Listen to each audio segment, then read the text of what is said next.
Hello everyone. Today we are talking to Mr. Unnikrishnan Nair. He is MD for Anlon Technologies. How are you, sir?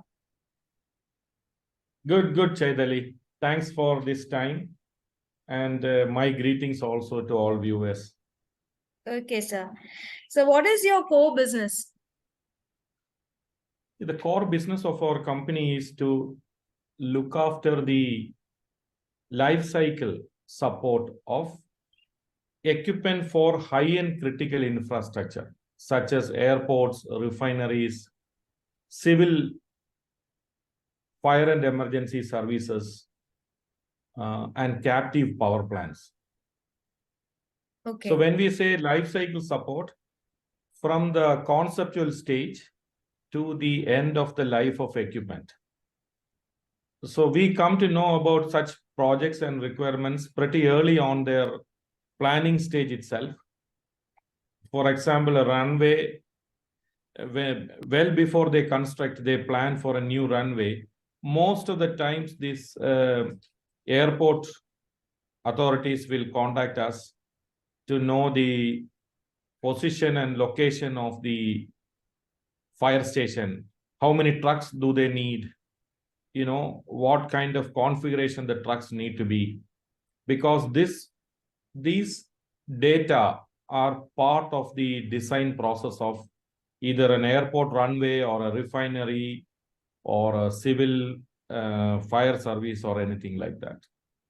Okay. That's what we call life cycle support. Okay. What are the past projects done by your company? We have, over the 15 years, we have been part of many greenfield airport projects.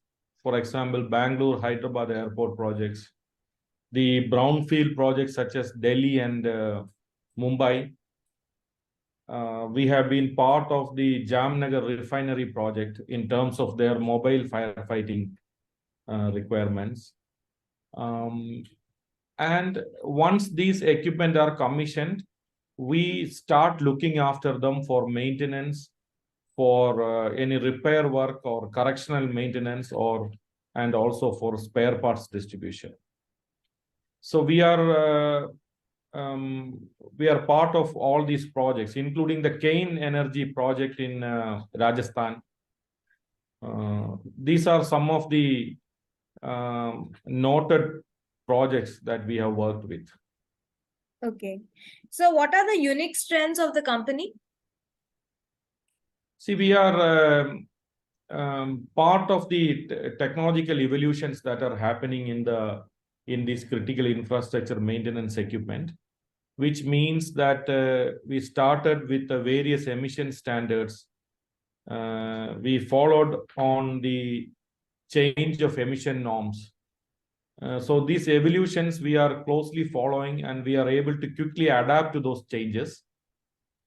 Then we are equipped to handle all the phases of life cycle of an equipment, from the concept, to the design, for the procurement support, for the logistics delivery of these parts, equipment, and commissioning, installation, maintenance, up to the end of the life of that equipment.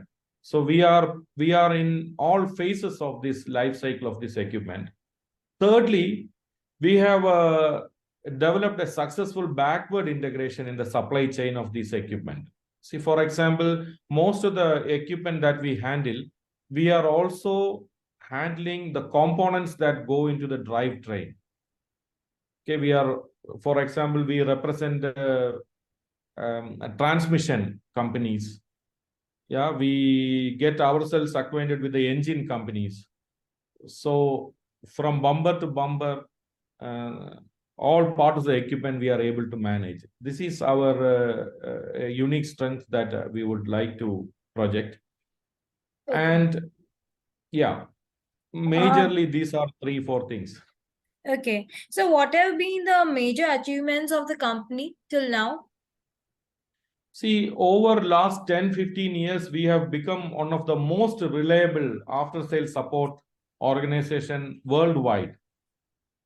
So due to COVID and other considerations, when people needed after sales support and spare parts distribution support. They have come back to us, constantly expanding the territory. And we have also become trusted partners of our associates, even for localized manufacturing. Yeah, Okay. so these are some of the major achievements. Okay. So how do you look at the opportunities?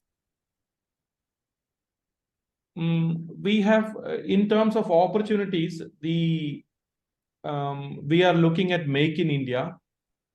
So which means that a part of this equipment and components we would like to source from India.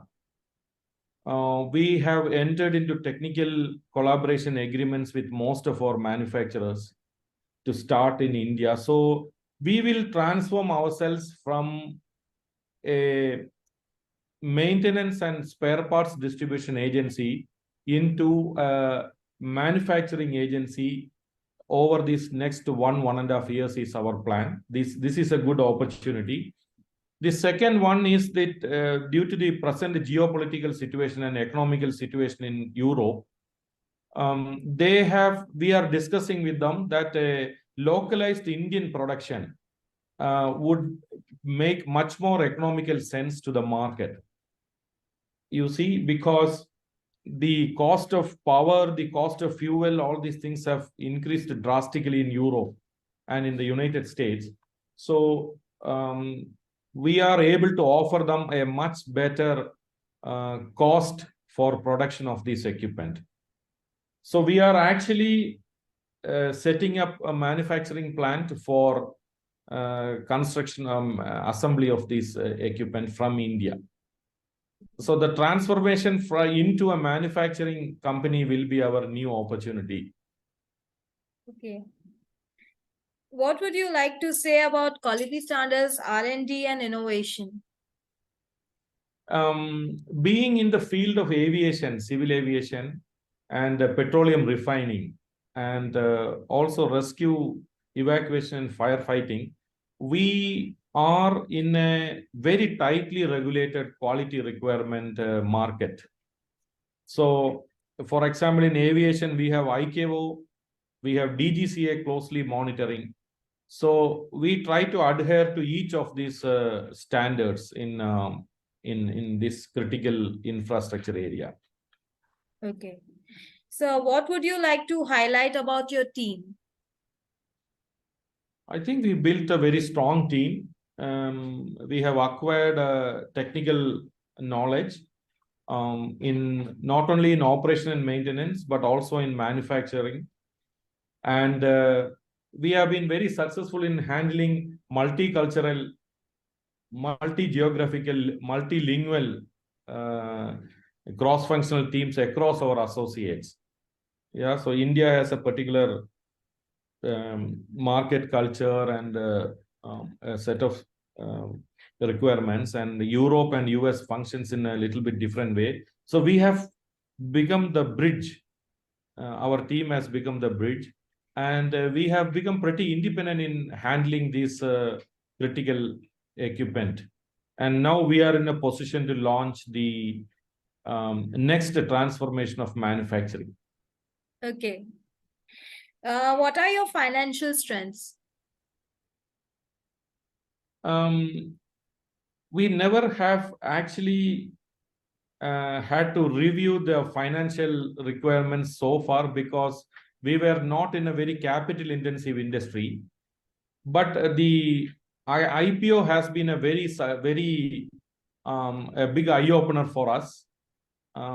We got a extremely good response from the market. So based on that confidence, and also we have had some discussions with our own financial partners, like banking institutions. So at the moment, we are pretty much sufficient for the near future projects that we have in pipeline. Okay. So who are your blue chip clients? I don't know whether to call them blue chip, but we work with companies like Reliance Industries, GMR Group of companies for airports. We work with Fairfax Group Canada for their project in Bangalore Airport. We work with Adani Enterprises for over 7-8 airports in India. Then we work with Government of India for their airports and many state government agencies, including some big municipal corporations like, for example, Mumbai Municipal Corporation, Navi Mumbai, Thane, and several state governments in India. Okay. So what is the current order book? See, we at the moment are, as we have reported in the last results, all those orders are long-term orders that we continue to execute. We are also looking at the new transformation of manufacturing. We are at the moment consolidating the books. I think you will come to know about in the next, let's say, in a couple of months' time. So we are actually preparing that. Okay. Yeah. What are your expansion plans? We are now, there are two areas that we are expanding. Because of the economic situation, geopolitical situation in Europe, we are now being asked by our associate to expand our service area into Asia and Middle East regions. We are the other expansion plan is to start supplying these equipment from India itself, getting core components from original equipment manufacturers, and then integrating them into Indian components that we can source from here and supply into India and wherever possible in a global market. That's a very good thing. That from India, the origin is India and it's going world over. So it's a very good thing. That's right. Yes. Yeah. How do you foresee the future of the company? I think these two expansion plans itself will absorb next to 5 to 7 years of our operation, because we are talking about high-end critical infrastructure. So I think next to 5 to 7 years, these two expansion plan will completely absorb all these years for us. Okay. So that is what we are looking forward to. Okay. So any other point you may like to share with us? We are into a platform where we can transform into a new level. It is one experience, the successful experience in handling equipment in overhaul and repair have given us a good platform to launch into an assembly and manufacturing background. So we are really excited. We have participated in several projects and we are looking forward to implementing this. Our manufacturing plant will be ready in the next 6 to 7 months. So we are actually racing against time to meet those deadlines. Okay. So we are in an exciting phase. Right. So what message you would like to give to investors?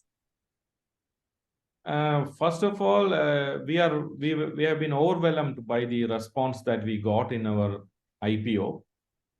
And this shows that good efforts and good track record are always being respected by the market, in spite of being very little known in this market.